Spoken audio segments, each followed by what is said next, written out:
Que le Seigneur vous bénisse. C'est bon? Ok. Je vous salue dans le nom du Seigneur Jésus-Christ. Et j'espère que tout le monde est dans la joie d'être dans la maison du Seigneur ce matin. C'est toujours une grâce renouvelée d'être dans sa présence pour l'adorer. Amen. Et nous avons une visite. Il y a un frère qui nous vient de Brazzaville. Est-ce qu'il est là? Il a dit qu'il y avait un frère qui venait de... Ok. Tu peux te lever, frère? Dieu te bénisse. Okay.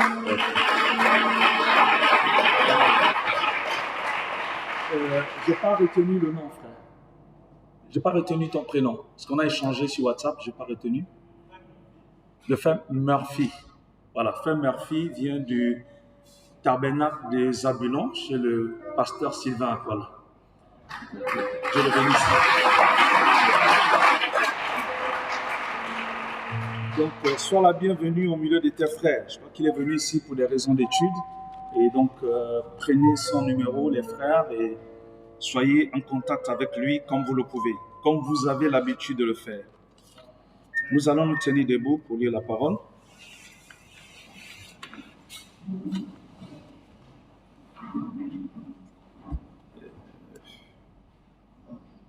Avant de lire la parole, j'aimerais m'adresser à l'auteur de la parole dans un mot de prière. Seigneur Jésus-Christ, nous te sommes reconnaissants ce matin parce que c'est par ta grâce que nous sommes en vie. C'est toi qui nous donnes toutes les compétences nécessaires afin d'être à ton service. Bénis ton peuple, Seigneur. Bénis la parole que nous allons lire. Inspire-nous, Seigneur. Mets l'homme de côté et parle directement à ton peuple. Circoncis les lèvres qui vont parler, circoncis les oreilles qui vont entendre. Prends la première place au milieu de nous, au nom de Jésus-Christ. Amen. Amen. Nous prenons Ézéchiel chapitre 43.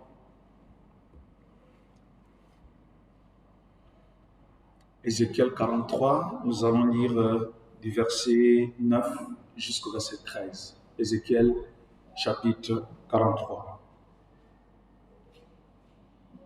La Bible dit, « Maintenant, ils éloigneront de moi leur prostitution et les cadavres de leurs rois, et j'habiterai éternellement au milieu d'eux. Toi, fils de l'homme, montre ce temple à la maison d'Israël, qu'ils en mesurent le plan et qu'ils rougissent de leurs iniquités. S'ils rougissent de toute leur conduite, fais-leur connaître la forme de cette maison, sa disposition, ses issues et ses entrées, tous ses desseins et toutes ses ordonnances, tous ses desseins et toutes ses lois. Mets-en la description sous leurs yeux, afin qu'ils gardent tous ses desseins et toutes ses ordonnances et qu'ils s'y conforment dans l'exécution. » Verset 12. « Telle est la loi de la maison. Sur le sommet de la montagne, tout l'espace qu'elle doit occuper est très saint. Voilà donc la loi de la maison. Voici les mesures de l'autel d'après les coudées dont chacune était d'un palme plus long que la coudée ordinaire. La base avait une coudée de hauteur et une coudée de largeur, et le rebord qui terminait son contour avait un empan de largeur. C'était le support de l'autel. Que Dieu bénisse la lecture de la parole. Nous pouvons nous asseoir. Ce matin, j'aimerais aborder un petit sujet avec vous, une question que j'aimerais qu'on se pose. Pourquoi Israël avait besoin d'un temple pour adorer? Amen. Je crois que pour ceux qui ont fait le catéchisme comme moi, à l'Église catholique, on nous a dit Dieu est partout, il entend tout et il sait tout. Et donc Dieu étant partout, on peut l'adorer où on veut et il nous écoute. Mais la question qu'on se pose, pourquoi Israël avait besoin d'un temple alors que Dieu est le Dieu qui entend. Tu peux être dans ta maison, il t'écoute. Tu es, je ne sais pas, chez Manassé, tu es chez Zabilon, tu es où? Dans la terre que Dieu t'a donnée, normalement Dieu écoute. Mais le Seigneur, qui choisit Israël comme son peuple, établit la notion du temple et amène son peuple à adorer dans le temple. Il y a forcément une raison. Que le Seigneur vous bénisse. Dieu ne fait pas des choses juste pour faire.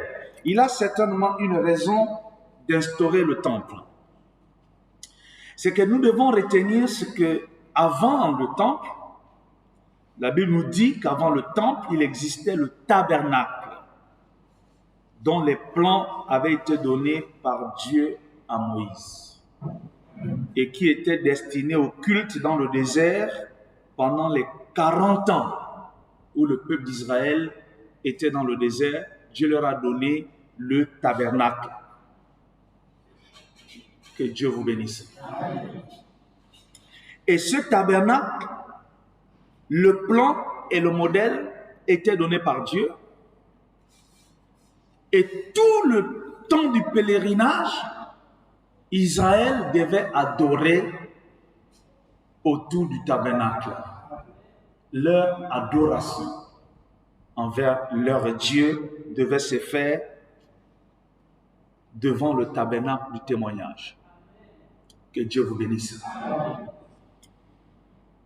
Pourtant, nous savons que Dieu était représenté dans son prophète. Moïse était l'instrument de Dieu, il avait la parole de Dieu. Et Dieu était au milieu de son peuple. Mais Dieu exige quand même qu'on lui fasse une maison, lui qui est un esprit. Amen.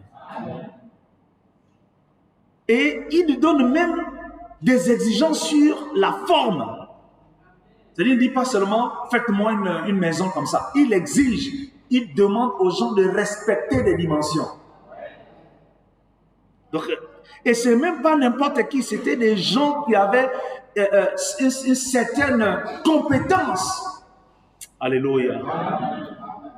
Ils devaient mettre en contribution leur connaissance pour reproduire ce que Moïse avait vu dans la vision. C'était une exigence de Dieu, frère. Et plus tard, après le tabernacle, ils ont conçu le temple. Le premier temple, qu'on appelle encore le temple de Salomon, avait été conçu par le roi Salomon. Et nous savons que quand ce temple a été construit, c'était selon le modèle du temple du tabernacle, mais dans des dimensions plus grandes. Et la Bible dit que la nuée est descendue dans le temple le jour de la dédicace.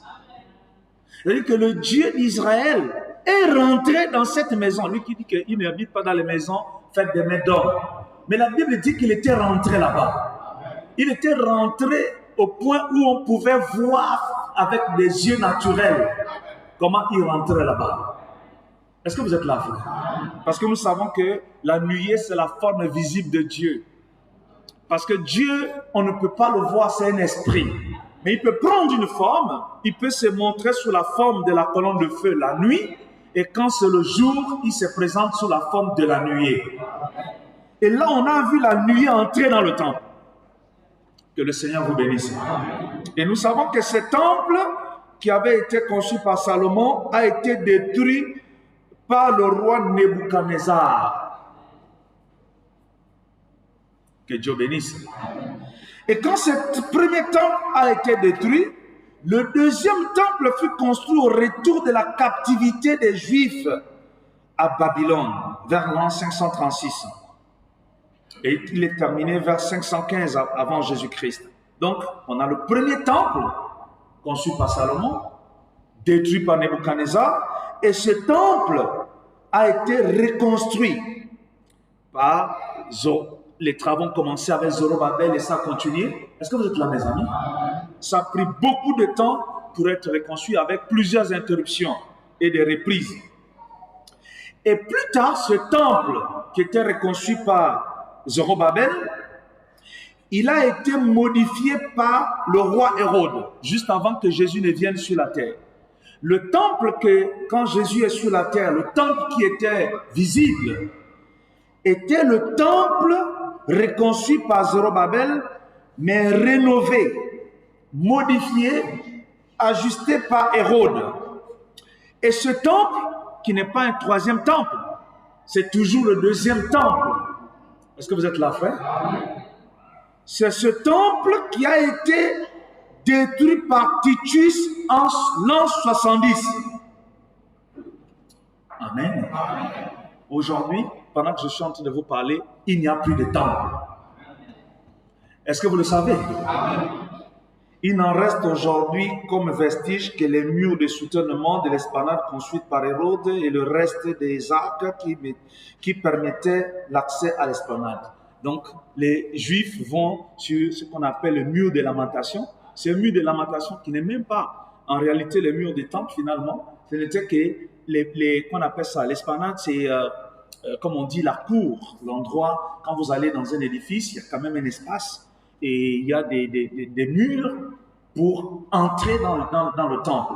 Donc c'est ces murs qui faisaient partie du temple qui sont restés. Parce qu'à l'époque, les soldats romains ou les empereurs romains, quand ils détruisaient un empire, ils devaient laisser une partie. Ça restait comme un symbole pour dire, moi Titus, j'ai détruit un grand monument. Voilà ce qui reste. Que le Seigneur vous bénisse. Donc, si un empereur trouvait un grand monument pour exprimer, parce que s'il détruisait complètement, on ne pouvait pas imaginer la grandeur de ce qu'il a détruit. Donc, pour que les vestiges, parce que c'était comme, c'était ça leur gloire. J'ai détruit telle ville, j'ai détruit tel endroit, j'ai détruit tel monument. Et on devait toujours laisser un élément. Amen. Un élément du temple ou de ce monument pour que l'histoire nous rappelle toujours, voilà ce que Titus a détruit. Ah ouais, mais c'était un grand empereur. Il a détruit ce grand monument. Regardez les restes. Donc c'est sûr que c'était tellement grand. Et c'est pour cette raison qu'ils ont laissé cette partie-là. Que Dieu vous bénisse. Et comme les gens devraient peut-être nous amener encore des histoires modifiées qu'il n'y avait pas de temple, au moins ces vestiges montrent qu'il y a un temple qui a existé. Est-ce qu'ils sont toujours avec moi ici? Frère Branham me dit dans la prédication, la communion, prêchée le 1er mai 55, au paragraphe 49, il dit « Maintenant, le seul endroit où Dieu a toujours rencontré l'homme, où il a dit qu'il rencontrerait l'homme, il n'a jamais promis de nous rencontrer dans les dénominations. Il n'a jamais promis de nous rencontrer d'une quelconque autre manière, sinon au travers du sang versé. Israël de l'Ancien Testament, peu importe où il se trouvait, avant d'adorer Dieu, ils se réunissaient dans un endroit qu'ils avaient en commun, lequel était le tabernacle dans le désert. Quand un homme se trouvait au sommet d'une colline et qu'il désirait communier avec Dieu, il allait au tabernacle dans le désert pour y rencontrer Dieu. Moïse, lorsque Myriam était atteinte de la lèpre, il est entré et s'est prosterné devant Dieu sous le sang versé. Voyez-vous cela? Voyez-vous cela? Amen. Le problème n'était donc pas le temple. Amen. Le problème était le sang versé. Mais le sang qui devait être versé devait suivre une certaine procédure. Et c'est pourquoi cette procédure se faisait dans un endroit. Est-ce que vous êtes là, frère? Le but de se retrouver au temple n'était pas simplement se retrouver dans un bâtiment. Parce que dans ce tabernacle, il y avait des choses qui étaient placées là. Et chaque chose avait un rôle à jouer dans l'adoration. Et c'est pour cette raison, tout le monde pouvait prendre son sacrifice et aller le sacrifier et avoir le sang. Alléluia. Mais Dieu a établi des sacrificateurs. Il a établi des Lévites qui étaient nés dans ce but-là pour sacrifier les animaux pour eux. Parce que l'adorateur devait adorer sous le sang. Est-ce qu'ils sont avec moi? Et Dieu suscitait donc ces gens et tu venais soit avec ton pigeon, avec ton agneau, et c'était pas à toi-même de le sacrifier. Tu devais juste placer ta main sur l'animal, est-ce que tu es là? Et le sacrificateur égorgeait l'animal. Et quand l'animal était en train de souffrir, tu devais ressentir la douleur. Donc cela faisait comme si c'est toi qui mourais. Et cela t'amenait dans une forme de culpabilité et tu regrettais ton péché. Et Fabana me dit, le sang des animaux n'ôtait pas le péché. Cela couvrait simplement le péché, mais le péché demeurait. Amen. Il a fallu un sang parfait pour venir ôter le péché. Donc le but, c'était le sang. Il fallait le sang. Dans une vie cachée, prêché le 6, 10e mois 55, Fabana me dit, maintenant revenons à la vie cachée et voyons ce qui va être exigé pour atteindre ce niveau de l'adoption. Une vie cachée. Nous savons cela dans l'Ancien Testament sous la loi de Moïse. Nous avons vu là, tout lecteur sait qu'il y avait 2 voiles, 2 compartiments et un parvis dans la disposition du tabernacle de Dieu dans le désert. Le premier, c'était le parvis extérieur. Ensuite, il y avait le lieu saint. Ensuite, le saint des saints. C'est cela la maison de Dieu. C'est cela la demeure de Dieu. C'est cela votre demeure. Oh. Est-ce qu'ils sont ici? Il dit c'est la demeure de Dieu. Amen. Et c'est ça votre demeure. C'est-à-dire que quand Dieu demande à Moïse de construire le temple en 3 parvis, Dieu il est Dieu, frère. Il est le maître de la connaissance. C'est lui qui nous a créés. Il sait pourquoi il demande un temple à 3 parvis. Parce que ce temple n'était qu'un symbole du vrai temple, de la vraie demeure de Dieu. Bon, vous voyez seulement dans une maison... vous vivez seulement dans une maison à 3 pièces. Souvenez-vous-en. Vous pouvez avoir 2 chambres à coucher, vous pouvez avoir 3 cuisines, mais vous ne vivez que dans une maison à 3 pièces. Autant que nous sommes dans les maisons à 3 pièces. Oh non, frère, dans ma maison, j'ai ceci, j'ai 2 cuisines, j'ai la terrasse. Frère, c'est 3 pièces. Toute maison sur terre, 3 pièces. Peu importe le nombre de chambres, c'est chambres. Non, mais frère, j'ai la cuisine et la salle à manger. On me dit que la salle à manger, c'est le prolongement de la cuisine. Donc, chaque maison n'a que 3 parvis. Un endroit pour manger, un endroit pour communier et un endroit pour se reposer. Et Fabana me dit que même quand nous sommes ici en église, il y a aussi 3 parvis. Il dit le parvis extérieur, c'est là où le peuple s'assoit. Il dit le lieu saint, c'est à l'autel. Là où on vient se mettre à genoux. Alléluia. Comme l'époque, on peut encore se rappeler, l'époque où les gens venaient à l'heure à l'église et se mettaient à genoux pour confesser leurs péchés. Il dit, mais le lieu, le saint des saints, c'est là où la parole est prêchée. Est-ce qu'ils sont d'accord avec moi? Donc, c'est toujours le même temps. Alors, le prophète dit, bon, vous vivez seulement dans une maison à 3 pièces. Même ce matin, ici, nous sommes dans une maison à 3 pièces. Souvenez-vous, vous pouvez avoir 2 chambres à coucher, vous pouvez avoir 3 cuisines, mais vous ne vivez que dans une maison à 3 pièces. Dieu a vécu dans une maison à 3 pièces.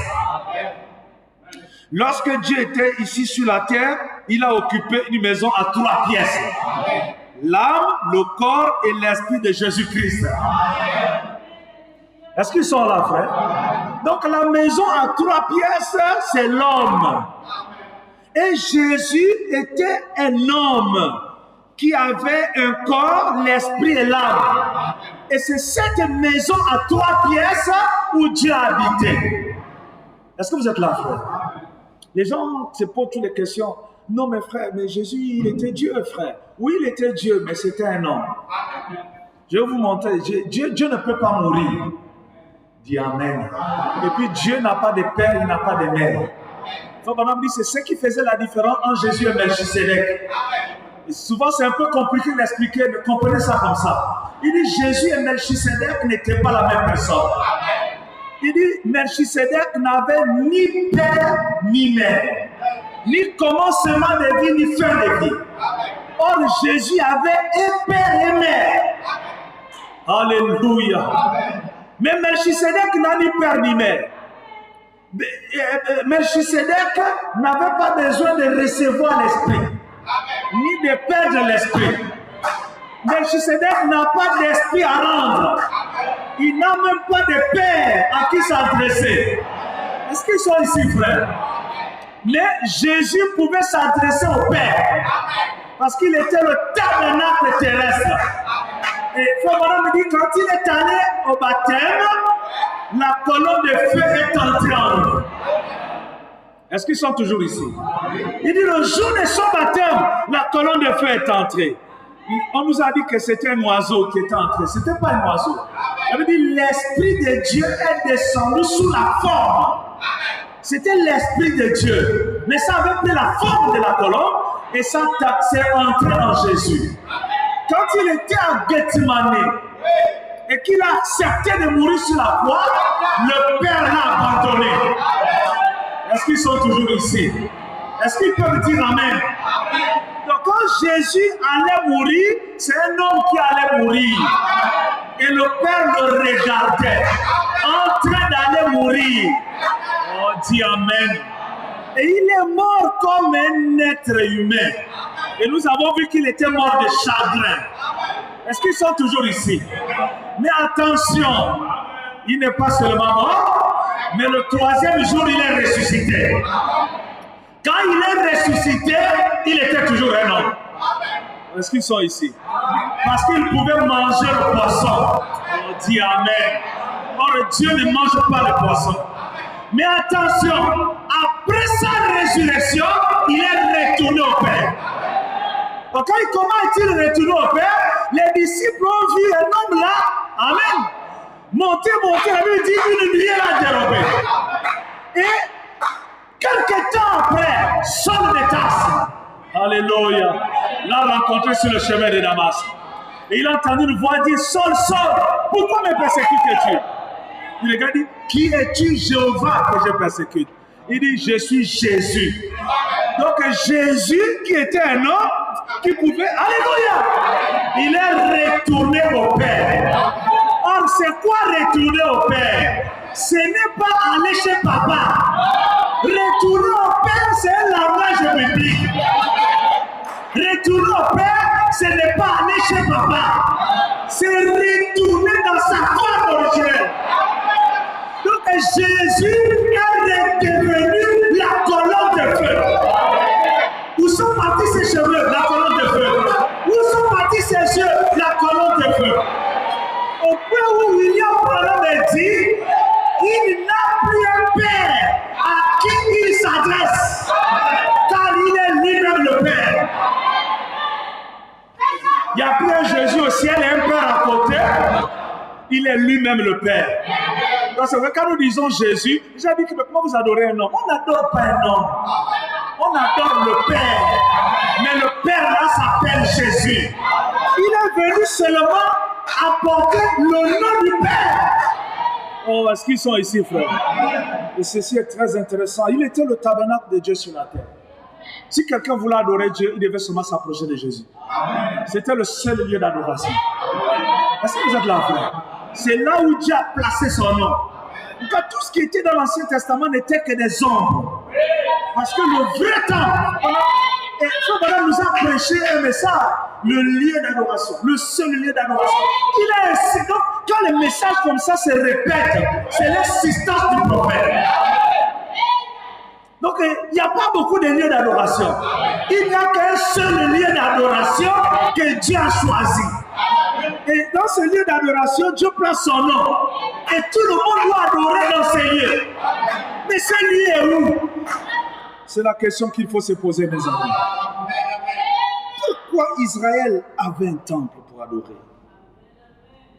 Amen. Dans l'ange et sa commission,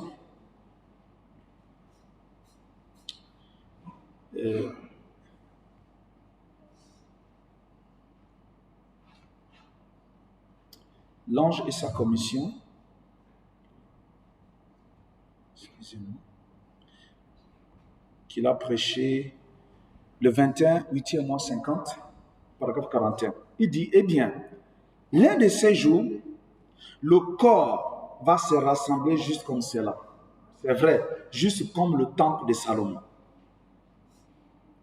Il avait été taillé à travers le monde. Mais lors de son assemblage, il n'y eut pas de bruit de scie, ni de bruit de marteau. Cela s'assembla directement. Chaque cube inadapté occupa droit la place qu'il lui fallait. Et cela s'ajusta ensemble. C'est ainsi que le corps de Christ s'en ira quand Jésus viendra. Il s'élèvera directement, bras dessus, bras dessous, c'est vrai, à la rencontre du Seigneur. Est-ce qu'ils sont ici avec moi? Il dit, le corps va se rassembler juste comme cela. Il dit, c'est juste comme le temple de Salomon. Comment le temple de Salomon a été construit? Ça a été construit à partir des pierres.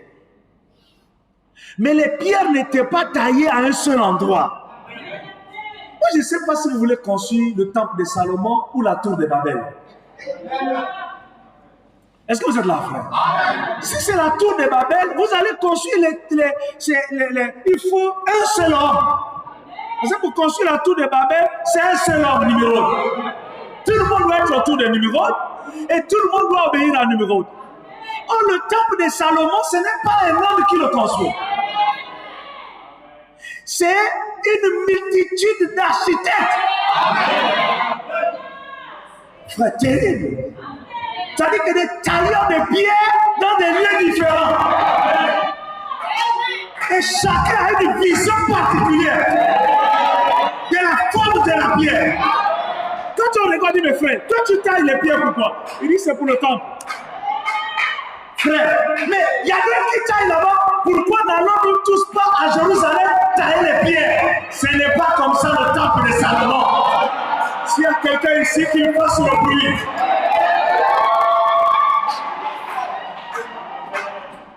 On ne construit pas le temple de Salomon avec des pierres à un seul endroit.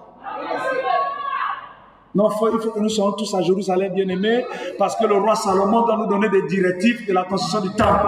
Ce n'est pas ça. Il y a des hommes inspirés qui ont des dons pour tailler les pierres.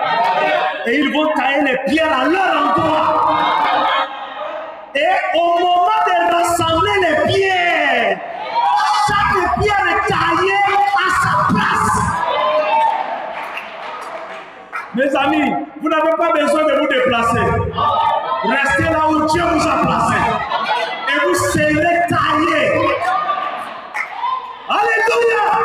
Dieu a placé des témoins partout. Mes amis, quand William Branham a vu l'épouse défiler, il dit il y avait chaque nation. Oh, je vais l'amener à ça. Et chaque nation défilait. Le défilé de l'épouse. Dieu a un membre de l'épouse partout. Et comme il sait qu'il a un membre de l'épouse partout, il a suscité les gens. Dieu ne va pas changer la manière de faire. Ce n'est pas votre temps, c'est son temps. Vous avez peur des tailleurs de pierre. Oh non, frère, ils vont déformer les pierres. Est-ce que c'est votre temps? C'est pas votre temple, c'est le temple de Salomon. C'est Salomon qui a décidé ainsi.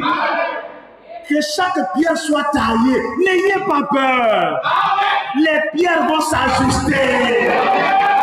Oh Seigneur, vous voulez aider Dieu. Que le Seigneur vous bénisse. Par la sœur Rocher. 12, 5e mois 53, paragraphe. C'est juste comme pour le temple de Salomon.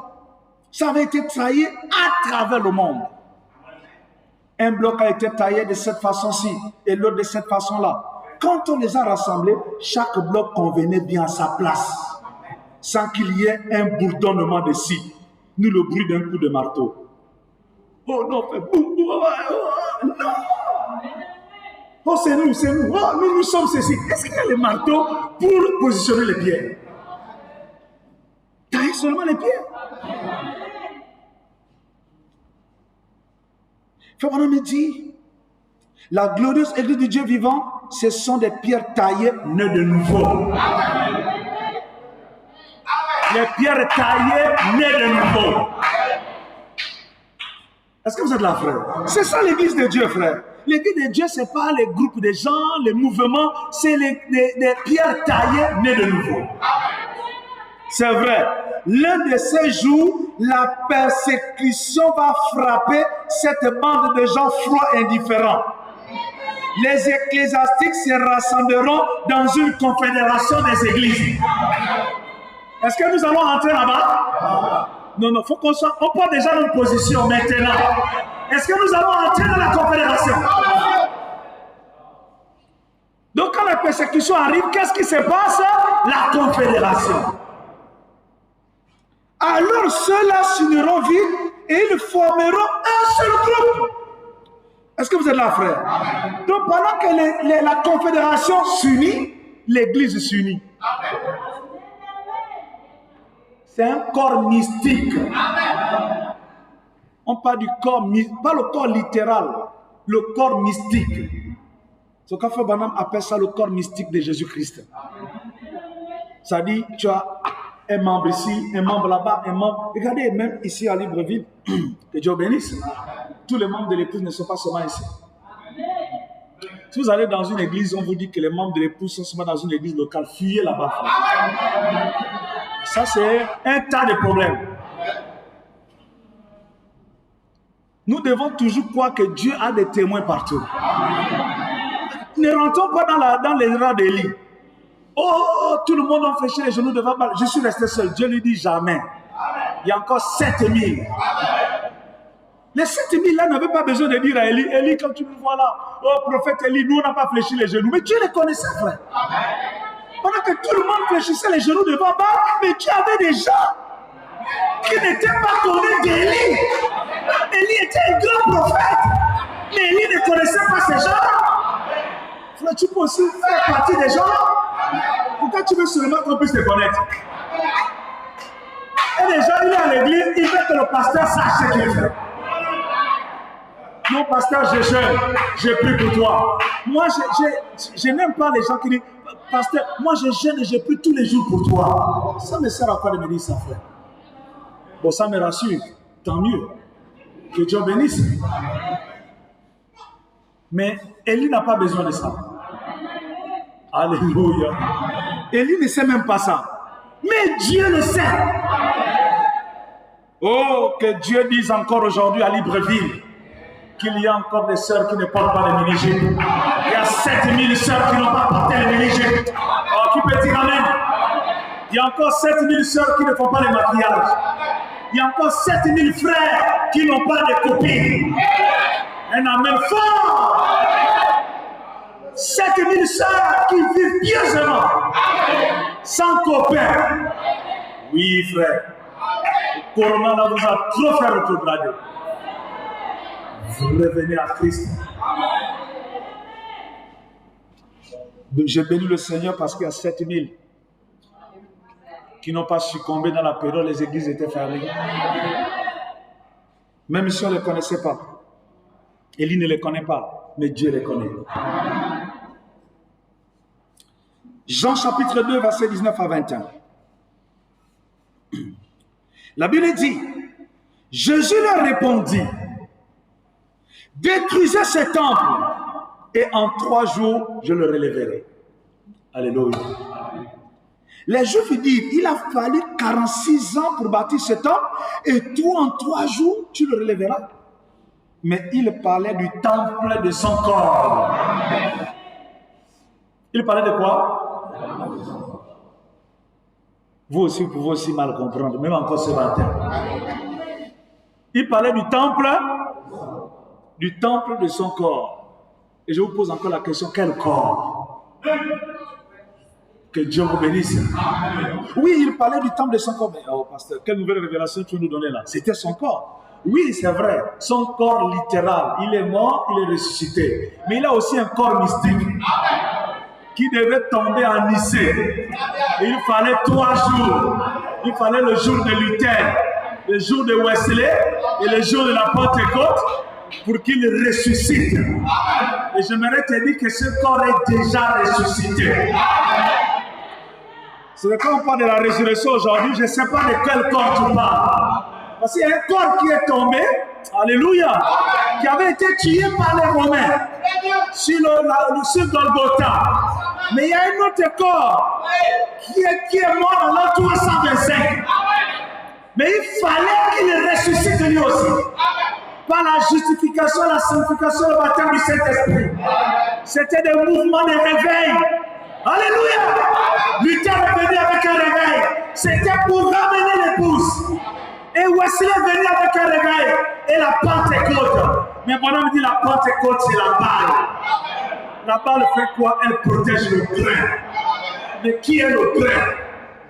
Le grain, c'est l'épouse. Quand on voit la balle, c'est que le grain à l'intérieur. Et les gens, tant que la balle est dans le grain, on ne sait pas si le grain est mature ou pas. Il faut le soleil.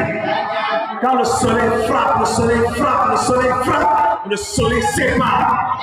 Et nous sommes dans l'âge où le soleil brille fort. Et c'est pourquoi il y a des séparations partout, des séparations. On dit avec ça. Donc il y a des gens qui doivent se retirer. Frère, n'ayez pas peur que les gens se retirent. La sémence ne restera pas avec la balle. Il y a des gens qui doivent se retirer parce qu'ils ne sont pas de votre nature. Ne forcez pas les choses. Le christianisme, ce n'est pas le forcing. Dieu connaît les élus. Il connaît ses brebis. Et ces brebis entendent sa voix. Et ces brebis le suivent. Ils ne suivront pas la voix de l'étranger. Et je connais la voix du berger. Quand la voix du berger a toujours été un homme. Oh, que quelqu'un dise Amen. Là-bas dans le désert, cette voix criait. Alléluia. La cognée est mise à la racine des arbres. Et aujourd'hui, cette voix a retenti. À l'ouest. Tu peux dire Amen. Et nous avons entendu cette voix. Donc nous ne pouvons plus être perdus. Parce que nous avons reconnu la voix du berger. Avez-vous reconnu la voix du berger? Mon frère, si tu as reconnu la voix du berger et que tu suis le berger, si tu entends une autre voix, tu vas partir là-bas. Eh frère, on connaît déjà la voix du berger, on reste derrière le berger. Remarquez, Jésus a dit, détruisez ce temple et je le rebâtirai en 3 jours. Mais il parlait du temple de son corps. Mais les gens pensaient au temple naturel. Pour montrer donc que le temple que Salomon avait construit ne représentait qu'un autre temple. Est-ce que vous êtes là, frère? Donc on parlait du temple, du lieu d'adoration, mais ça représentait un autre temple. Et ce temple, Jésus lui-même en était la manifestation. Donc il était le vrai temple sur la terre. Dans Actes chapitre 10, le verset, Actes chapitre 4, le verset 10 et 11, il est dit, sachez-le tous et que tout le peuple d'Israël le sache. Amen. Sachez-le tous. Et que tout le peuple d'Israël le sache. C'est par le nom de Jésus-Christ de Nazareth que vous avez crucifié et que Dieu a ressuscité des morts. C'est par lui que cet homme se présente en pleine santé devant vous. Le verset 11. Jésus est la pierre rejetée par vous qui bâtissez et qui est devenue la principale de l'angle. Qui est la pierre rejetée? Qui est la pierre rejetée? Qui est la pierre rejetée? Qui est la pierre rejetée? Qui est la pierre rejetée? Jésus est la pierre rejetée par vous qui bâtissez et qui est devenue la principale de l'homme. Il n'y a de salut en aucun autre. Est-ce que quelqu'un peut dire Amen? Il n'y a de salut en aucun autre. J'ai l'impression que les gens croiraient salut en dehors de Jésus. Frère, il n'y a pas de salut en dehors de Jésus. Car il n'y a sous le ciel aucun autre nom qui a été donné parmi les hommes par lequel vous deviez être sauvés. Je veux un amen à ça. Un amen très fort. Il n'y a de salut en aucun autre. C'est important, frère. Amen. J'ai vu des gens donner des témoignages que j'apprécie bien. Oh frère, j'étais là-bas, j'ai pris la photo des frères pendant, et j'ai fait ceci, et puis j'étais guéri.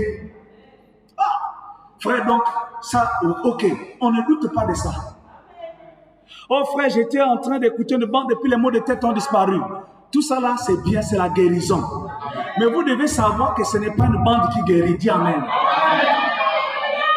Dis Amen. Les gens sont embrouillés, frère. La bande ne guérit pas. Je vous dis, la bande ne guérit pas. Je suis très sûr de moi pendant que je me tiens ici. La Bible dit, je suis l'Éternel qui te guérit de toutes tes maladies. Maintenant, Dieu peut utiliser n'importe quel support pour faire augmenter ta foi. Alléluia. Dieu guérit par les cantiques. Dis Amen. Dis Amen à ça. Quand Saoul était malade, son esprit était troublé. Il fallait payer David pour que David chante. Et les chants de David ont guéri Saoul. Quand la musique guérit, ce n'est pas la musique qui guérit, mais c'est Dieu qui guérit par la musique. C'est Dieu qui guérit par la médecine. Donc je vais l'amener à ça. Je vais l'amener très fort. C'est Dieu qui guérit par l'onganga.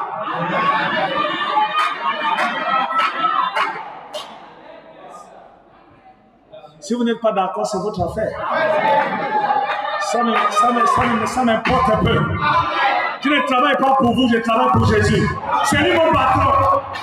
Donc j'ai dit selon ce qu'il me dit de vous dire. C'est-à-dire que personne n'est guéri en dehors de Dieu. Comment me dit, il y a des gens qui viennent devant des statues.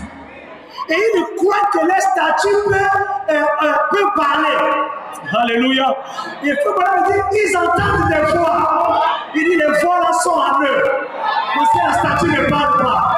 Il dit, ils ont la foi. Et Dieu honore leur foi sur les statues. Et Dieu les guérit. C'est William Branham qui le dit. Chaque homme qui a la foi sera guéri par Dieu. Et si vous n'avez pas la foi, vous ne serez pas guéri. C'est pourquoi les gens, ils tapent les serviettes sur les gens et les gens ont les résultats. Ce n'est pas la serviette qui guérit. C'est votre foi en Dieu. Alléluia! C'est votre foi qui s'élève. Et quand votre foi s'élève, Dieu honore ta foi. Pendant que je suis en train de prêcher, il y en a qui sont déjà guéris. Leur foi est tellement grande. Alléluia!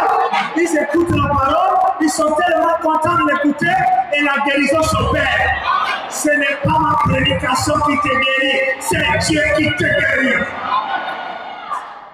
Donc la guérison ne vient que de Dieu et de Dieu seul. Quand on sait que la guérison vient que de Dieu, ne donnons de mérite à personne. C'est pas frère Branham pouvait se dire, je l'attends. Il faut qu'il soit en action. William Branham était l'instrument. C'était la piscine. Mais il fallait que l'ange descende pour agiter les eaux, pour que la guérison s'opère. La piscine seule ne guérit pas. Et l'ange aussi seul ne guérit pas. Il faut que l'ange et la piscine s'associent et que les eaux soient agitées. Et l'homme le plus vaillant qui se jette, il obtient la guérison. Alléluia! Oh, merci Seigneur. Je crois que l'eau, on a encore eu une piscine en ces derniers jours. Mes amis, ayez tout ce que vous voulez. Ayez des hommes pieux, des hommes sages, des hommes ceci. C'est bon. Mais nous avons eu l'ambulance roulante aujourd'hui. Une ambulance qui marchait. Une ambulance en cravate. Mais c'est terrible. Quelqu'un vient avec une grosse tête là. On lui fait banane, il faut prier. Il dit prenez la ficelle. On mesure la ficelle, on coupe. Il dit laissez, il continue à prêcher. La réunion c'est pendant 3 jours. On revient le lendemain, on mesure, on coupe la ficelle. On revient un autre jour, on mesure, on coupe. Et la ficelle ne faisait que diminuer. sans la prière jusqu'à ce que la tête est devenue normale. Et vous savez, mes amis, on a toujours pensé que ces choses c'était loin de nous. Non, frère, la guérison est tellement proche de vous. Ça dit que le niveau de puissance que William Branham a eu, personne ne l'aura. Ne rêvez même pas. Je vais vous expliquer pourquoi. Dieu a mis une telle onction sur lui parce qu'il avait un message. Ce n'était pas pour qu'on suive les miracles. C'était pour attirer l'attention sur le message que lui avait. Dieu est capable de me donner tous les pouvoirs qui étaient en Branham. Mais comme je n'ai pas le message, il va ralentir ça. Dis Amen. Peu importe la foi que j'aurai, je ne pourrai pas atteindre son niveau parce que je n'ai pas un message. Et si quelqu'un veut prétendre atteindre ce niveau, c'est qu'il a un message. Bon, si quelqu'un vit avec un message, qu'est-ce qui doit nous attirer? Attirer notre attention. Tu ne fais même pas la cheville de ce que William Branham a fait et tu dis Branham c'est qui? Mon ami, passe ton chemin. De toutes les façons, nous sommes déjà scellés dans le message de William Branham. Nous sommes scellés dans son message. Il y a un témoignage que Rebecca Branham nous racontait là. Elle avait écrit un témoignage. Je vous l'ai raconté plusieurs fois ici. Les frères Collins et son père était, je crois, protestant. Et un jour, frère Collins a dit, je vais tout faire pour que frère Branham se rencontre avec mon père. Quand frère Branham va parler avec mon père, je crois qu'il sera convaincu sur le baptême au nom de Jésus, sur tout ça. Parce que tel que frère Branham explique, personne ne peut, tel que je le vois mon père là, il va croire ça. Il aime trop Dieu. Il faut que frère Branham l'explique seulement, il va croire. Et ensuite, il a fait la rencontre, il était tout content. Ah, frère Branham va parler à mon père. Il va croire le message, alléluia. Il était tellement content. Quand frère Branham se retrouve avec lui, frère Branham, au lieu de lui parler du baptême au nom de Jésus, il parle à Collins, le père de Collins, de la chasse. Il dit, oh, mais tu fais, Collins, quand la chasse, quand on fait la chasse, oh, la pêche. Ah, Collins était là, tout triste. Mais j'ai amené mon père chez le prophète. Au lieu de lui parler de Jésus, du baptême, il parle de la chasse, de la pêche. Donc, frère Branham a eu une conversation amicale, ils ont parlé des vieilles choses. Alléluia. Et Collins était un peu attristé. Il est rentré et ils se sont séparés. Et quand il vient chez frère Branham comme ça, il dit, mais frère Branham, moi je pensais que tu allais parler à mon père de ces choses. Il dit, Collins, pourquoi tu t'inquiètes? Ton père est déjà sauvé. Il est scellé avec ceux de Wesley. Il n'a plus besoin de mon message. Quelqu'un est scellé. Il est sauvé dans l'art de Wesley. Donc Branham connaissant, frère. Je peux dire ça quand même, frère. Ne me prenez pas pour un fanatique. Hein? Il sait si tu es sauvé et tu es sauvé dans quel groupe. Il sait que le monsieur est sauvé et dans quel groupe il est sauvé. Ça, c'est un niveau fort. Nous, on lance seulement le filet comme on veut. Viens entrer chez nous, entrer. Lui, il peut savoir que ce monsieur est scellé dans l'art de Wesley. Et il n'a pas besoin de mon message. Bon, vous, les 8e messagers, s'il vous plaît, vous n'avez pas de discernement pour me voir. On acclame le Seigneur. Yes, sir. Vous n'avez pas assez de discernement. Quand vous m'apportez votre message, vous ne regardez pas. Vous ne voyez pas que je suis à sauver. Vous ne voyez pas que je suis à sceller dans le message de William Branham. Je suis déjà scellé. Je n'ai pas besoin d'un nouveau message. Oh, n'est-ce pas, c'est merveilleux. Ok, nous sommes en train de terminer, les amis. Mon but n'était pas de vous garder longtemps. Ici, Frère Branham dit, la foi qui a été transmise, ça c'est important, mes amis, la foi qui a été transmise au sein une fois pour toutes, prêché le 10 juin 57, paragraphe 11, peu importe combien une autre chose paraît réelle, combien cela paraît pieux, cela doit provenir de la parole de Dieu vivant. Est-ce que vous comprenez, mes frères? Il dit, peu importe combien une autre chose paraît réelle. frère, c'est réel. Frère, ça me donne une émotion. Frère, je me sens connecté. Oui, tout ça c'est bon. Mais est-ce que ça vient de la parole de Dieu? En effet, la foi vient uniquement de ce qu'on entend. Et ce qu'on entend de la parole.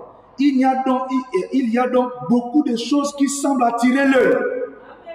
J'ai souvent pensé en voyant de grands temples, de diverses religions, et combien ils peuvent paraître beaux. Je pense au temple de Diane dans la Bible. Et on affirme que c'était plus beau que le temple de Salomon. C'était en marbre incrusté d'or. C'était dédié à la déesse. Mais ce n'est pas l'apparence qui compte. C'est ce que la parole de Dieu dit qui compte. Telle voie paraît droite en un homme.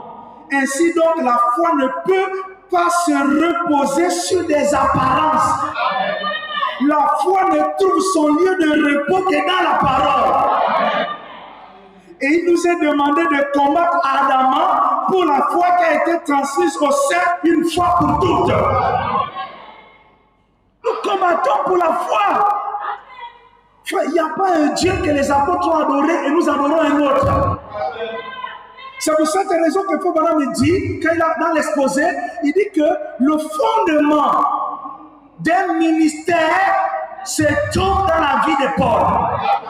Donc si on veut voir que quelqu'un était ministre, on le compare à Paul. C'est-à-dire que tous les messagers devaient suivre Paul. Et quand ce n'est pas, c'est Frère Branham qui a identifié les messages, les messagers. Comment a-t-il identifié? Il est allé lire les livres d'histoire. Frère Branham, ce n'est pas qu'il dormait comme ça, il a la révélation, la vision, il dit ça c'est Luther, c'est Wesley, c'est tel. Non, monsieur, il a étudié. Avec l'inspiration prophétique, il dit ce n'est pas Polycarpe. Quand j'ai lu l'histoire de Polycarpe, j'ai vu qu'il avait les tendances dénominationnelles. Et j'ai pensé que c'est Irénée le messager. Oh, je vais l'amener à ça. Et William Branham établit les messagers et Dieu, alléluia, est venu écrire. Il a effacé ce que Branham a dit et lui-même a réécrit ce que Branham a écrit. Donc il est venu confirmer. Donc ce n'est plus parce que Branham l'a dit, mais parce que Dieu lui-même l'a dit. Est-ce que vous êtes là, frère? Il est venu le confirmer. Mais il n'est pas venu contredire son prophète. Ça veut dire que le prophète avait la capacité d'aller lire et son sens prophétique lui l'amenait à saisir que c'est Irénée le messager et non Polycarpe. Amen. Et mes amis, toutes ces personnes, ce sont, Branham a pris la Bible, il a pris l'histoire de Paul, il a dit Irénée, oui, c'est bon. Tel, c'est bon. Wesley, est-ce que vous êtes là, frère? Et lui-même s'est identifié. Ça veut dire, si vous venez contre Paul, vous êtes dans un autre système. Ce n'est plus le christianisme. Il dit, mes amis, on va raconter tout ce qu'on veut. Le christianisme est basé. Donc, on a l'Ancien Testament et le Nouveau Testament. L'Ancien Testament, c'est Moïse. Le Nouveau Testament, c'est Paul. Frère, raconte-moi tout ce que tu veux. Frère, quand je suis né, il y avait une lumière qui est sortie. Tout ça, c'est bien. Quand je suis né, il y avait telle chose, c'est bon.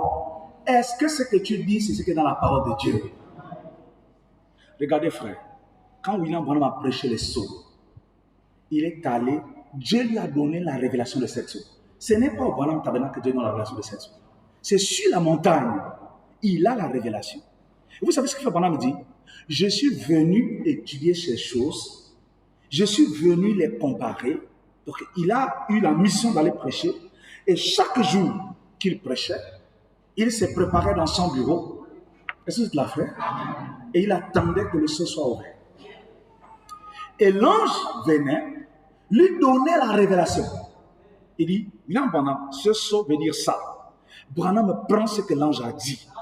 Il dit, je prenais l'après-midi pour comparer ce que l'ange avait dit avec la Bible. Amen. Non, mes amis, si William Branham qui était exercé à l'ange, est-ce que vous êtes là, frère? Est-ce qu'ils sont avec moi? Est-ce que vous voyez à quel niveau je vais amener à Gabon Tabernacle? Branham, prophète, reçoit l'inspiration de l'ange. Il dit, l'ange, ce que tu as dit, c'est bon. Je vais vérifier avec la Bible. Je vais comparer, étudier. Il lit l'histoire, il lit la Bible. Il voit que ce que l'ange a dit, c'est bon. Il vient, il prêche. Oh, dis Amen à ça. Dis Amen. Donc, frère, nous, est-ce que quelqu'un va s'élever comme ça, va commencer à dire quelque chose, et nous, on va croire pour croire? Non, on doit comparer avec la Bible.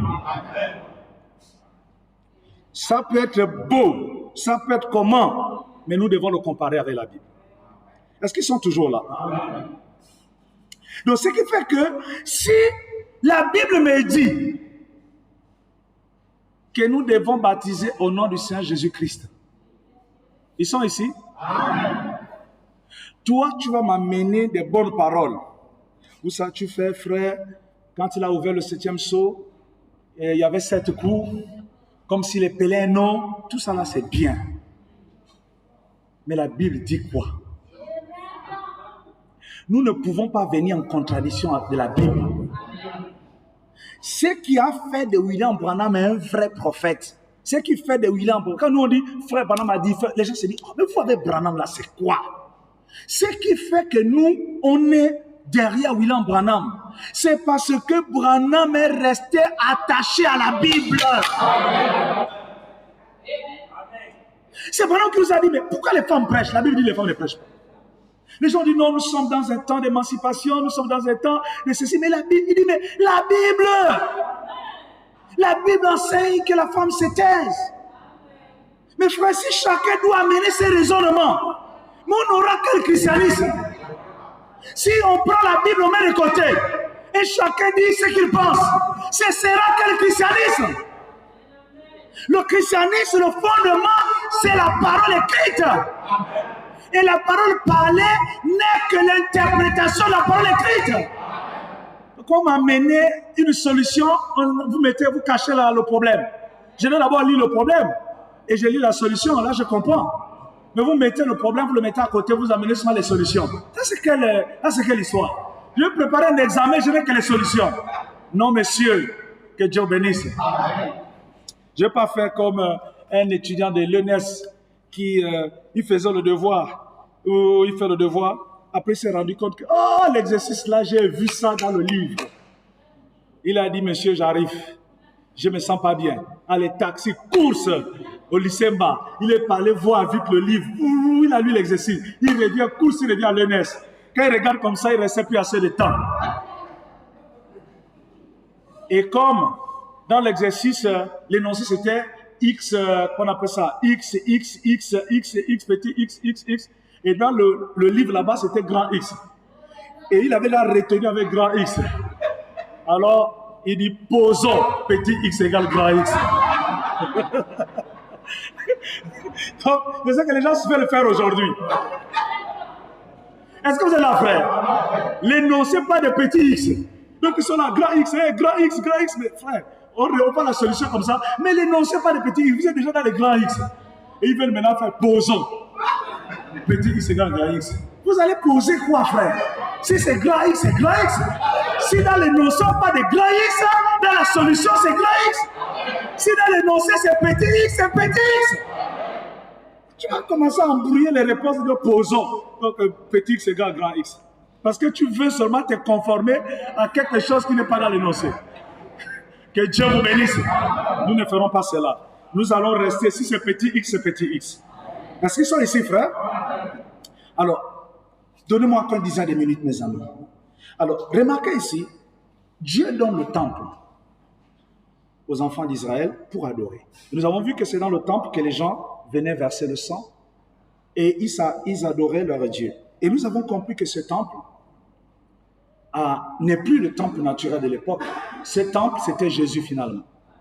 Et quand le christianisme est établi, Dieu demande aux enfants d'Israël, ou je vais dire l'Église du Nouveau Testament, est établie sous forme de communauté, ce qu'on appelle l'Église locale.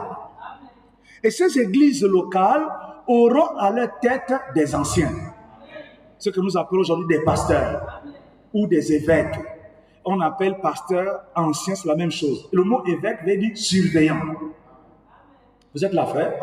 Dans tout le Nouveau Testament, c'était des anciens qui étaient dans chaque église. Dans chaque église, dans chaque ville, établit un ancien pour conduire l'église. Pourquoi devait-il établir des anciens? Parce que dans une communauté, il y a des gens qui ne connaissent pas la parole ou qui ne sont pas encore bien formés. La communauté autour d'un ancien fait que l'ancien donne l'enseignement apostolique à tout le monde. Première chose.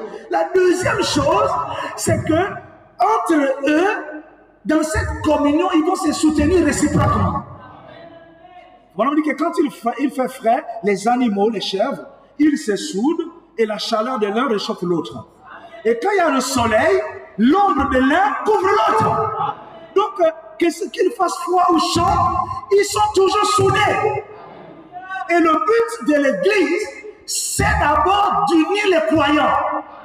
C'est pour cette raison, dans le christianisme, Branham qui était chrétien, il a dit que l'Église locale est souveraine. Je vais l'amener très fort. Parce que la souveraineté de l'Église locale est un principe apostolique. C'est-à-dire, Paul le croyait, Pierre le croyait. Il n'y avait pas un évêque de notre pays qui donnait des ordres aux sous-évêques. Ce système est un système babylonien. Mes amis, ça existe à Babylone. Un chef, grand prêtre, donnant des ordres aux petits prêtres. Et c'est le système catholique qui est un système anti-parole. Et nous ne pouvons pas être dans le message et appliquer de tels systèmes. Dieu nous a placés sur la terre comme des êtres vivants pour protéger le trône. Et le trône, c'est la parole de Dieu. Peu importe d'où vient la chose, nous dirons c'est faux. Nous ne pouvons pas croire qu'il y ait quelqu'un dans un autre pays donnant des ordres aux membres de l'église locale. Ce n'est pas possible. Ce n'est pas apostolique. Vous allez me raconter ce que vous voulez, ce n'est pas biblique. Et moi j'ai des frères ici qui me disent, frère, je viendrai à l'église quand on va nous dire de venir aux églises. Et des frères, il y a quelqu'un qui vous donne des ordres. Il dit, non, pasteur, je viendrai. Quand on va nous dire qu'on reprend à prier. Donc en fait, tu es ici dans l'église locale, mais il y a quelqu'un qui te donne des ordres. Mes amis, vous savez, un frère, vous pensez toujours être bon. Vous pensez que vous connaissez la parole. J'aimerais vous dire, vous ne connaissez pas. Tu rentres dans un groupe WhatsApp de je ne sais quoi pour aller écouter des instructions, tu dis que tu es fort, tu as enseigné. Et 2 ans après, tu es dans des visions qui n'ont ni tête ni cœur. Mais tu es une brebis. Quand tu es dans un groupe où il y a des doctrines qui sont contraires et ton pasteur n'est pas là-bas pour vérifier, qu'est-ce qui prouve que ce que tu manges là-bas, c'est la bonne nourriture? Et maintenant, c'est parti, ça va de maison à maison. Quand nous on prêche, on n'attend pas de se cacher. Nous prêchons ouvertement. On n'a pas besoin d'aller de maison à maison pour dire à un frère, voici la nouvelle vision, ne marche plus selon cette vision. Mais si ta vision est vraie, mais viens la donner au pasteur.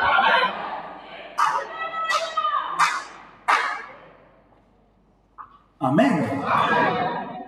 Oh bien-aimé, non, pour l'instant, je reste à la maison. On nous a dit qu'on doit écouter les bandes. On ne vient pas à l'église. Je suis sur un autre leadership. Mais frère, vous êtes dans un système anti-scripturel. Mais je suis obligé de vous dire la vérité, frère. Moi, je ne sais pas le nombre de jours qui me restent sur la terre. Je dois vous dire la vérité. Donc, tant qu'on peut dire la vérité, on vous le dit maintenant.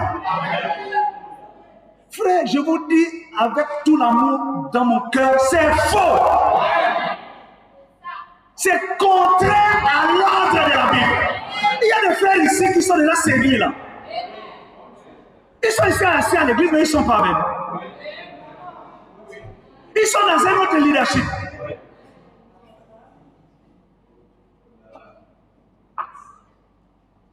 Mais frère, c'est quel modèle de la Bible?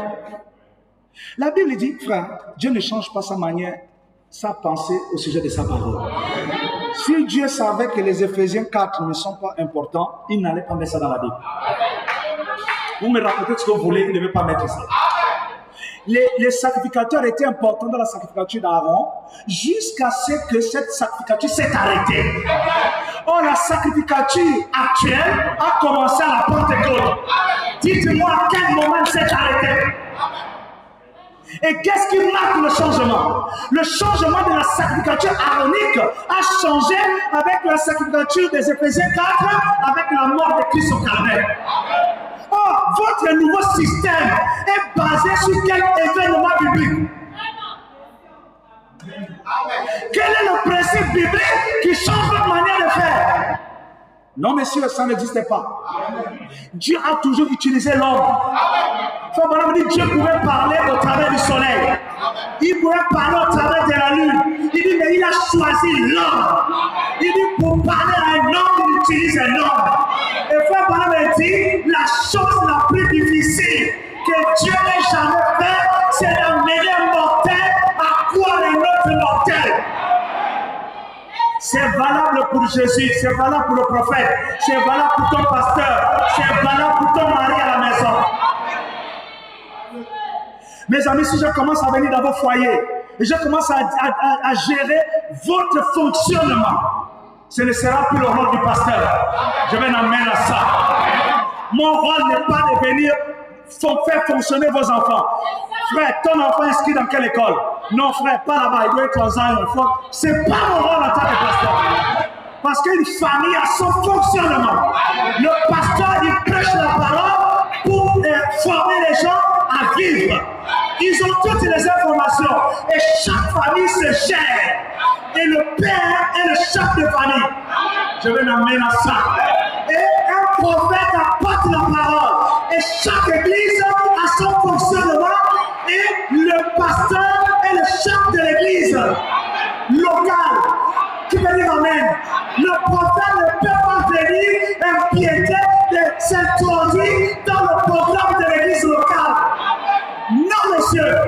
Ça n'existe dans aucun système. Je ne viendrai pas dans vos maisons, frère, pour dire vous ne mangez pas que le riz, mettez aussi le foufou. Je ne ferai pas ça. Alléluia! Je vous dirai, ne faites pas les essais de table. Mais je ne veux pas venir gérer votre alimentation. Frère, ça c'est un pastorat compliqué. Mais heureusement, je n'ai même pas le temps pour faire ça, frère. Mais quel travail! D'aller vérifier les maisons des frères, comment ils vivent, comment ils fonctionnent, comment... Non, c'est pas comme ça. Pas... Il y a des pasteurs qui font ça, mais vraiment, ils se font un travail utile. Que Dieu bénisse. Alors, mes amis, nous devons savoir quel est le fonctionnement de la Bible. Et je vois que vous avez peur. N'ayez pas peur. C'est-à-dire que quand tu as là, regardez Josué, l'ange de Dieu, ce n'était pas l'ange du diable. L'ange de Dieu descendait avec l'épée. Josué n'a pas dit, oh, c'est un ange de Dieu. Il dit, tu es pour nous ou tu es contre nous. C'est clair. Toi, tu viens pour nous soutenir ou tu viens pour nous détruire. C'est une question claire. Parce que Josué connaissait sa position. Donc là, descend, il n'est pas resté là. Il a regardé l'ange. Il a demandé la mission de l'ange. L'ange dit non, moi je suis le chef de l'armée céleste.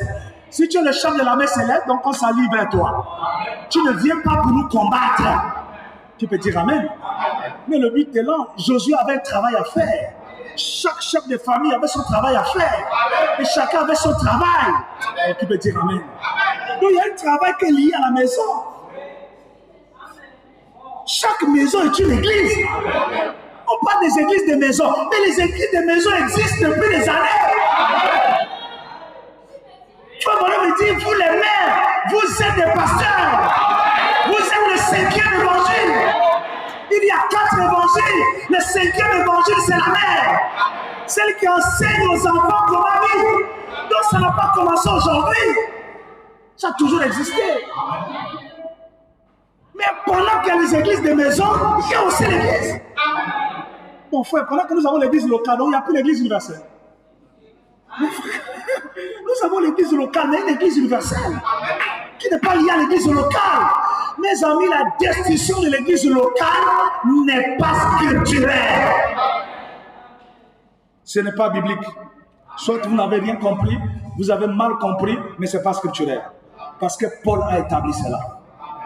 Qui peut dire amen à ça? Comme si vous avez vos choses loin, nous on va rester tranquille. Si vous les amenez devant notre porte, on va balayer. Tant que vous avez ça dehors, là-bas, il n'y a pas de problème. Vous avez vos saletés de sauveurs, gardez ça à la poubelle. Mais si vous mettez ça devant notre porte, nous on prend le balai, on balaye. On ne fait pas la guerre, on balaye. Parce que nous, on ne veut pas avoir des ordures devant notre porte. Et tout ce qui n'est pas la parole est l'ordure.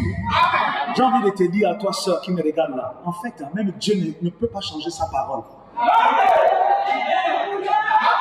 Tu m'as regardé comme ça, je te dis, même Dieu lui-même ne change pas sa parole. C'est-à-dire que Dieu n'est pas capable de venir changer. Quand Dieu a dit, lui-même, il n'est pas au-dessus de sa parole. Donc si Dieu et sa parole sont en égalité, quel homme sur la terre, peu importe comment il est né, peut-il changer la parole?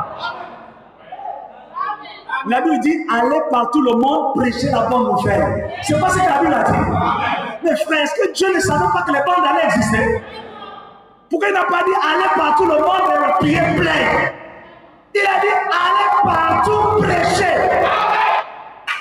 Et si vous retranchez ça, Dieu va vous retrancher. On dit amen.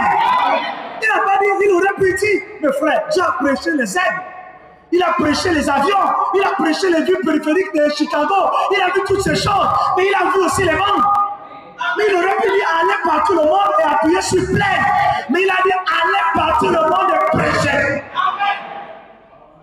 On vient nous dire aux frères, ne venez plus à l'église, n'allez pas écouter les prédicateurs, restez à la maison, appuyez plein. Ce n'est pas la parole. Ce n'est pas scripturaire. Est-ce qu'ils sont ici?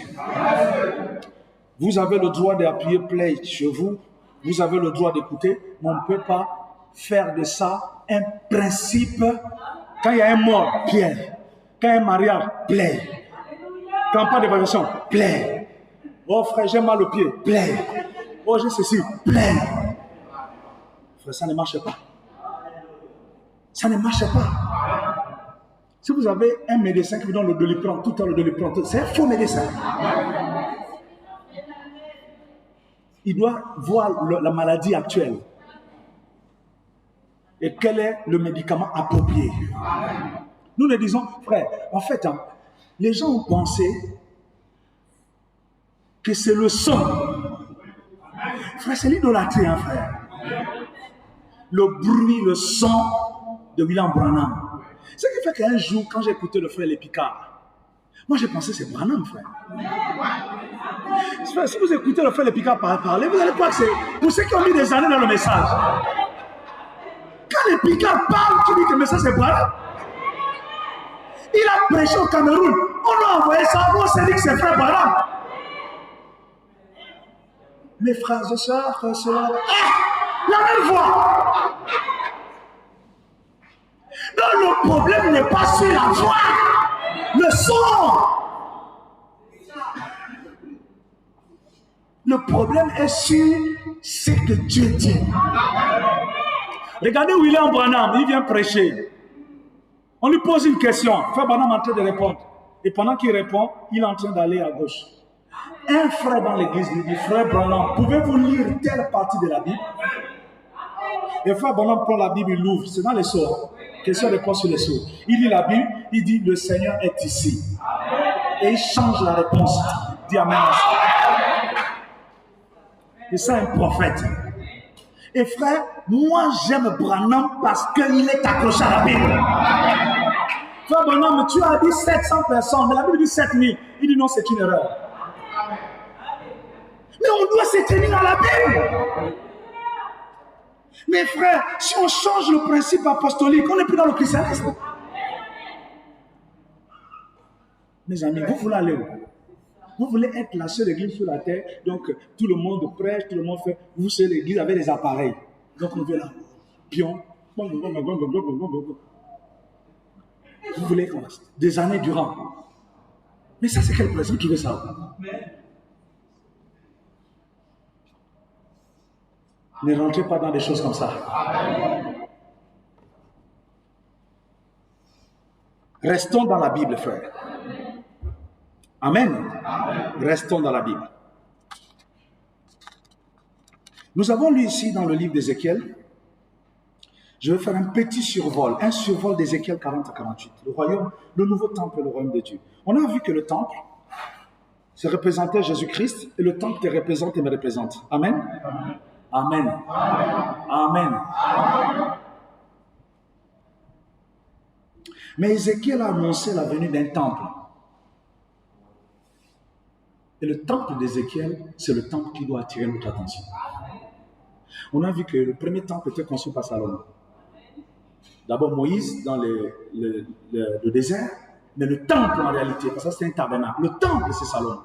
Le deuxième temple, c'est le Zérubabel. Et le troisième temple dans la Bible qui est annoncé, c'est celui de Ézéchiel. Ça fait le troisième temple. Enfin, pour comprendre ce troisième temple, il faut d'abord savoir dans quelles circonstances Ézéchiel a annoncé ce temple. Ézéchiel, suivez-moi s'il vous plaît. Ézéchiel est un lévite, c'est un sacrificateur. En Israël, les sacrificateurs étaient nés dans une famille pour faire un certain travail. Ils étaient nés dans ce but. Ça partait de père en fils. Et Ézéchiel était né sacrificateur.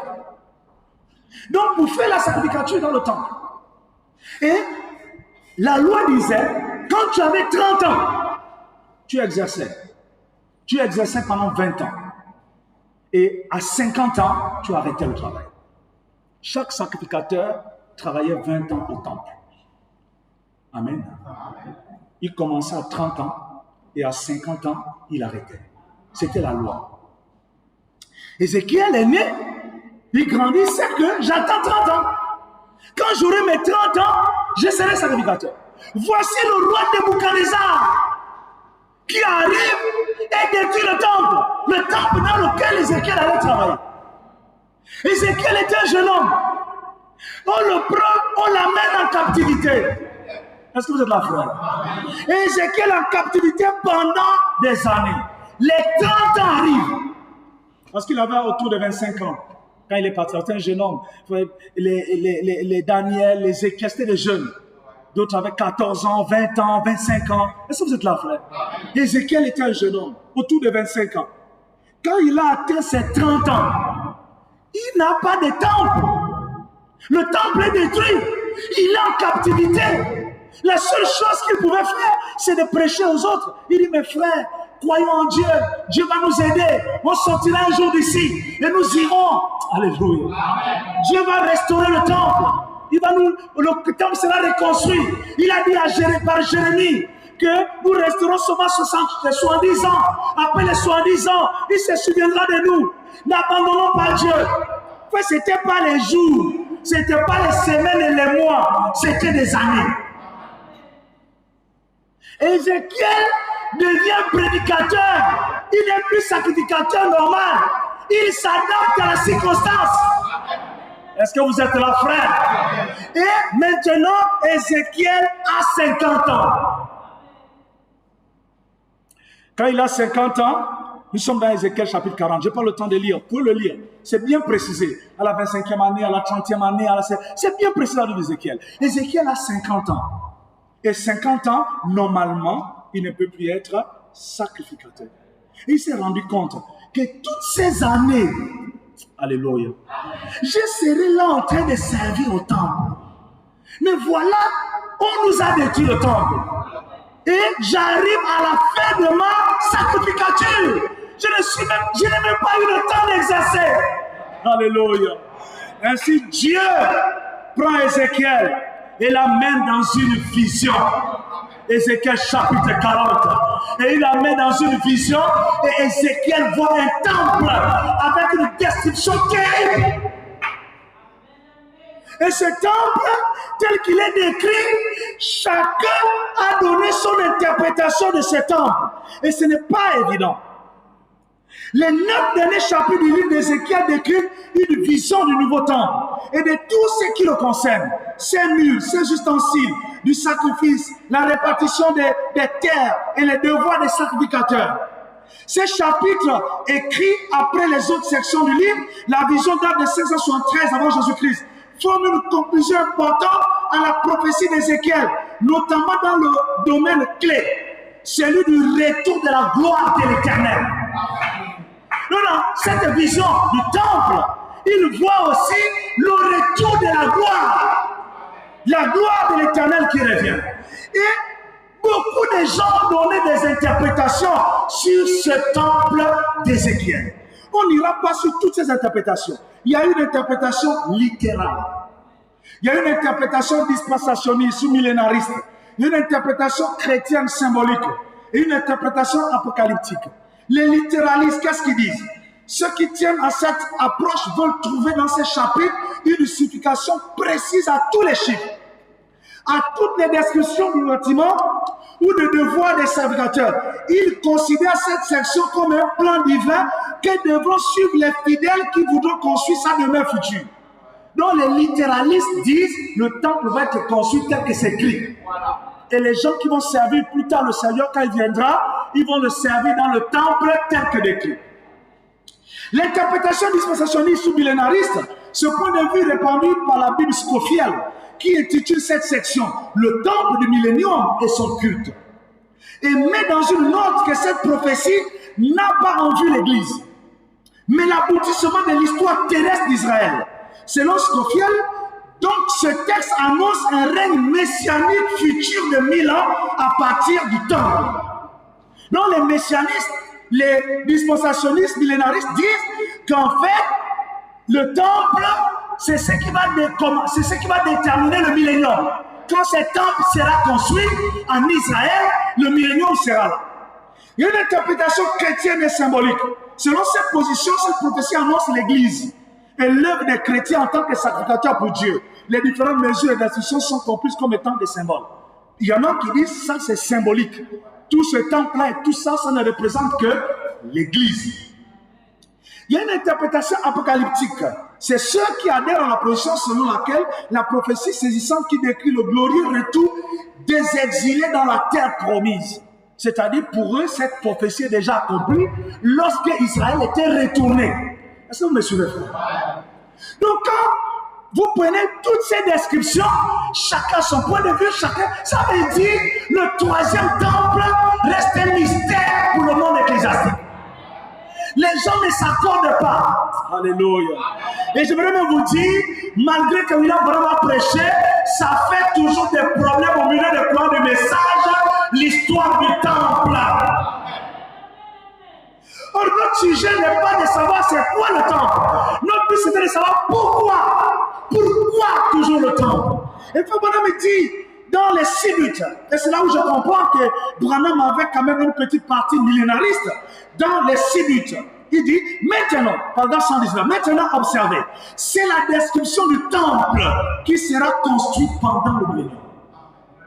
Or, n'importe quel lecteur avisé sait qu'à partir du chapitre 40 d'Ézéchiel jusqu'à vers le chapitre 44, il est question du temple du millénium qui est érigé sur terre. Donc, ce temple, c'est le temple de Dieu qui est érigé. Donc, ceux qui croient que le millénium est déjà là, donc le temple est là.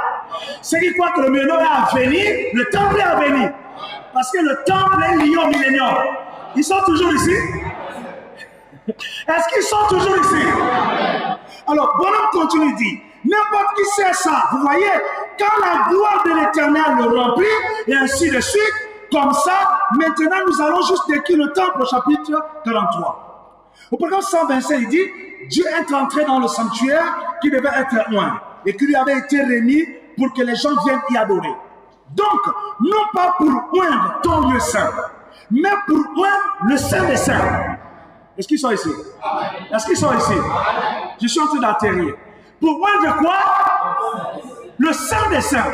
Oh, le Saint des Saints n'est pas le temple. Comme notre temple a des parties. Est-ce qu'ils sont toujours là? C'est quand on parle du Saint des Saints, c'est une partie du temple.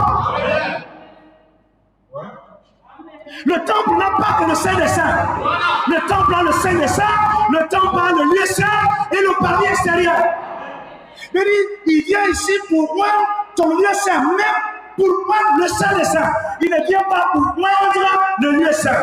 Et la Bible dit, et le proverbe dit, c'est au temps de la fin qu'il vient voir le Saint des Saints.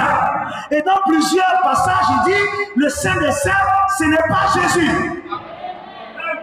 Parce que Jésus a déjà été loin. Tu peux dire amen à ça. Il dit aussi, ce n'est pas un homme. Nous devons tout prendre. Ce n'est pas Jésus, amen. Ce n'est pas un homme, amen.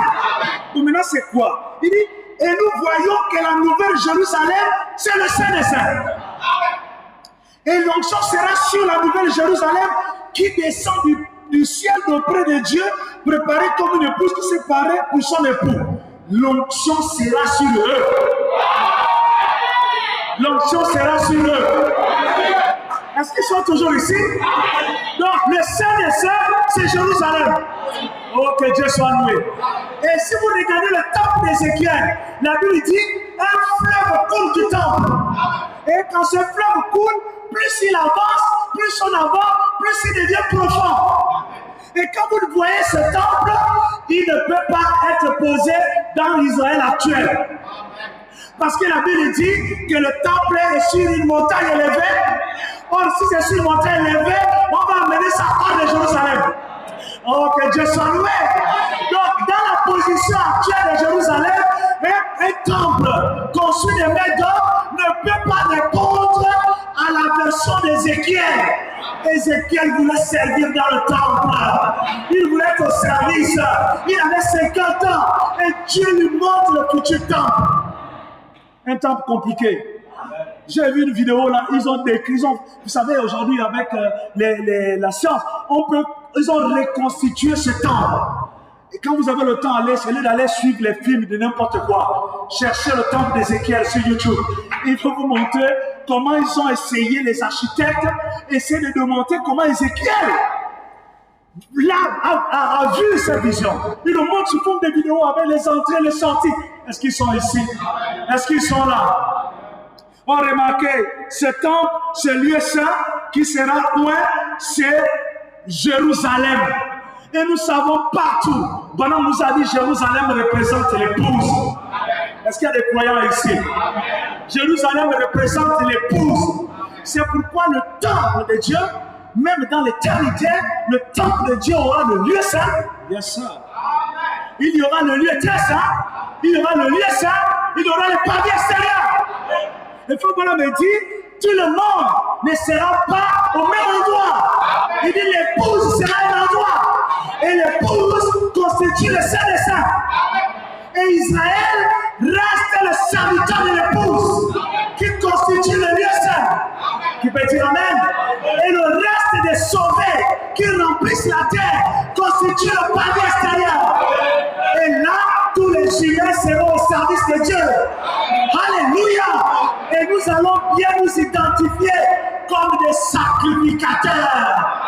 Quand il a fait de nous un royaume de sacrificateurs, chacun jouera un rôle dans ce monde où Dieu régnera sur la terre. Il n'y aura plus de maladies, il n'y aura plus de cercueils, il n'y aura plus de douleurs, il n'y aura plus de crainte. Toutes ces choses seront parties parce que je serai là dans le temple. Et c'est pourquoi Dieu est dans le temple. Toi, tu dois d'abord être ce temple ce matin dans lequel le Saint-Esprit habite. Dis Amen. Que le Seigneur te bénisse. Alléluia.